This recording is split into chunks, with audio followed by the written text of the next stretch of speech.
Halo semuanya, balik sama gue dan di video kali ini kita akan bahas tentang pertandingan Indonesia kontra China nanti, yang tentu akan menjadi match laga mati buat Indonesia untuk lolos ke Piala Dunia. Dan pertanyaannya, apakah Indonesia bisa menang melawan China nanti? Ini akan menjadi pertanyaan yang cukup sulit dan juga cukup complicated. Karena apa? Indonesia tidak bisa memakai skuad utamanya seperti Martin Paes yang ada akumulasi kartu kuning dan juga Marcelino Ferdinand. Dan Ragnar dikabarkan juga tidak bisa bermain akibat cedera kalau nggak salah. Kalau nggak salah ya guys, gue juga lupa, jadi mohon dikoreksi kalau misalkan salah. Dan itu bakal jadi terdapat perubahan untuk skenario permainan Indonesia yang akan dibawakan Patrick Kluivert nanti. Oke. Bagaimana skemanya, bagaimana cara bermainnya, bagaimana strateginya, itu kita bisa melihat nanti. Apakah memang masih menggunakan taktik yang sama ketika menang melawan Bahrain, ataupun memakai gaya permainan ST yang defense dan menyerang, ya mungkin masih banyak strategi yang lain yang dimiliki Patrick Kluivert. Gue jamin Patrick Kluivert itu tidak miskin taktik, tidak menggunakan taktik yang itu aja, dan punya banyak variasi untuk taktiknya. Ya tidak hanya Patrick Kluivert dan juga Alex Pastor juga, ya kalian juga udah tahu banyak. Dia mantan pelatih yang sangat populer dan sangat pinter, dan ya dia juga bawa tim Haye waktu itu kan masuk ke Liga 1-nya Belanda ya kan. Nah kan, RC Device ya kan. Tapi lagi-lagi, bagaimana penerapannya strategi Alex Pastur dan strateginya Patrick Kluivert di laga China kontra China nanti? Apakah ini? Pertanyaan gue itu cuma satu. Apakah emang akan bermain total football? Dan itu menjadi kunci. Apakah akan tetap bermain total football ataupun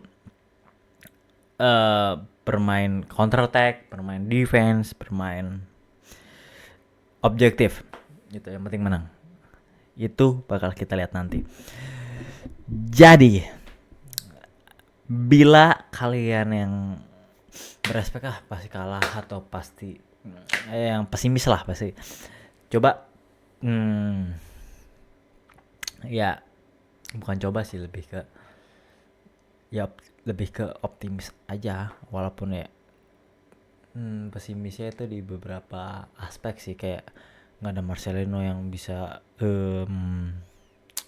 biar counter attack-nya lancar, ataupun Eliano yang sebenarnya perannya juga nggak 11-12 sih, sebenarnya perannya beda, cuman di posisi yang sama juga gacor gue bilang. Tapi yang dimana itu sudah berbeda peran. Eliano adalah sosok penetrasi, jadi ya penetrasi itu maksud gue tuh dia bukan yang buat counter attack, bukan build up, tapi yang lebih ke gimana make sure itu menjadi gol. Sedangkan Marcelino yang dia punya otak yang sangat bagus, tapi kita masih punya Ole Romani, masih punya Ricky Kambuaya, masih punya sosok Tom Haye, masih ada pemain lainnya yang menurut gue juga proper dan juga bisa untuk menggantikan posisi Marcelino dan juga Martin Paes. Entah kiper nanti dipakai Hernando ataupun si Audero ini, itu kita doakan bisa bermain bagus, bisa bermain apik, dan juga bisa membawa Indonesia untuk kemenangan aja, atau bahkan bisa clean sheet gitu loh.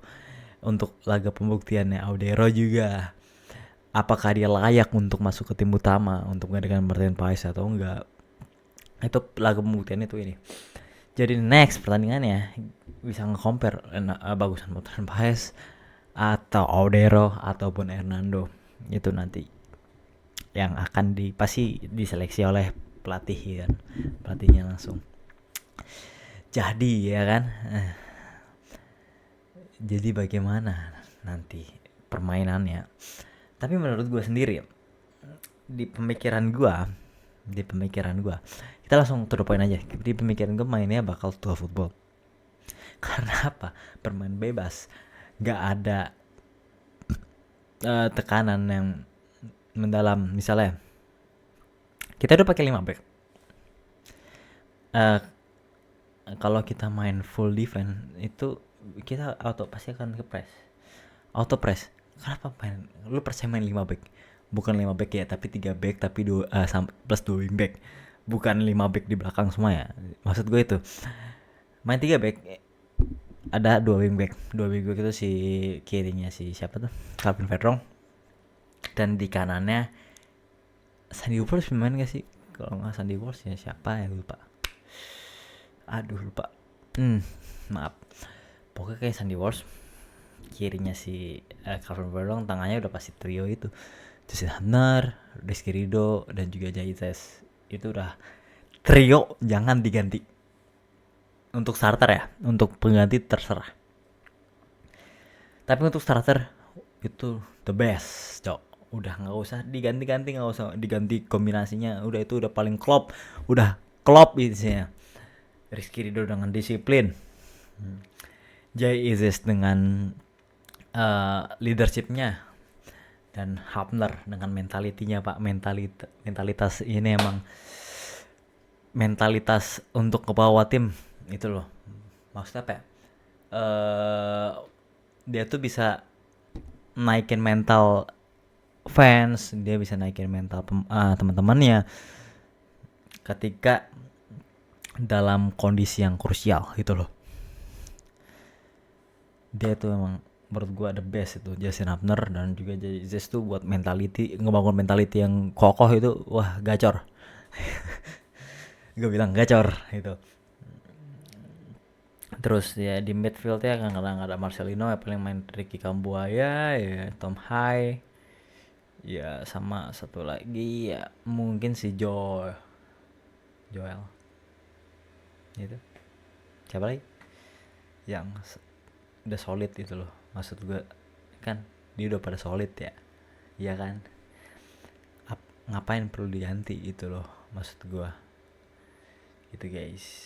Next itu di penyerang ya pasti Ole Romeni, Rafael Strike, karena masih belum ada lagi gue nggak tahu siapa mengganti Ragnar. Apakah Romeni main di samping terus dia pakai Ramadan Sananta di tengah? Pasti nggak dipakai tuh Hoki Caraka. Kenapa? Alasannya apa? Banyak yang mungkin bertanya-tanya kenapa nggak pakai Hoki Caraka? Ya karena dia masih terlalu muda pak. Terlalu muda dan terlalu kecil untuk ketika di tengah.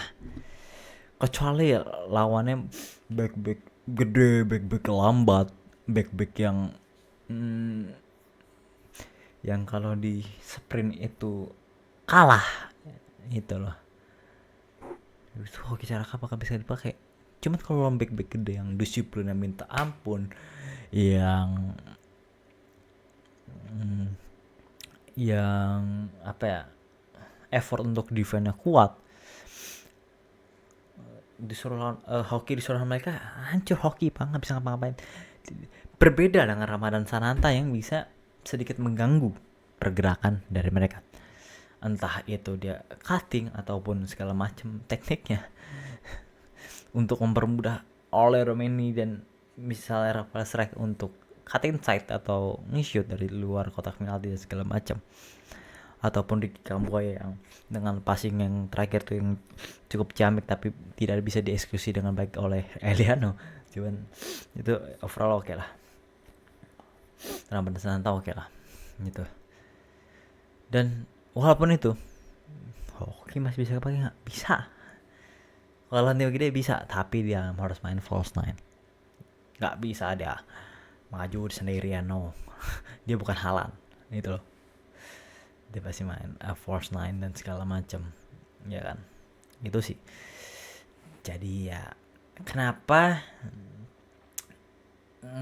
Hoki Caraka bisa gue bilang seperti itu.